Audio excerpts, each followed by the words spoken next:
ఆణిముత్యాలు. మీ ఇంట్లో ఫ్లోరింగ్లో పగుళ్ళు వస్తున్నాయా? అయితే వెంటనే రిపేర్ చేసుకోండి. లేకపోతే కుటుంబ సభ్యుల మధ్య గొడవలు సంభవిస్తూ ఉంటాయి.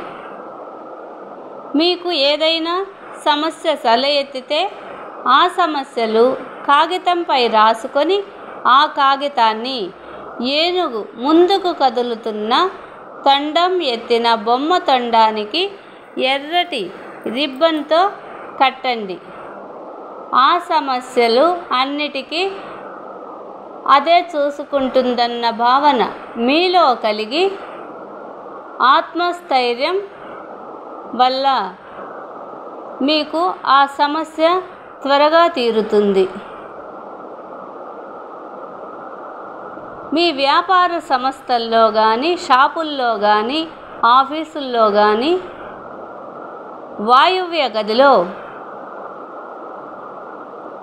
లైట్లు, ఎర్రని కాంతి వస్తువులను ఉంచకండి. అది వ్యాపారానికి హానికరం.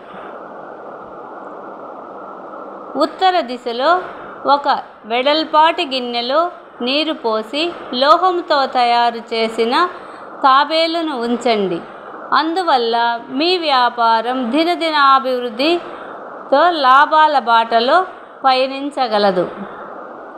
ప్లీజ్ సబ్స్క్రైబ్ చేయండి, షేర్ చేయండి, లైక్ చేయండి. అక్షరాల ఆణిముత్యాలను అందరూ ఆదరించండి.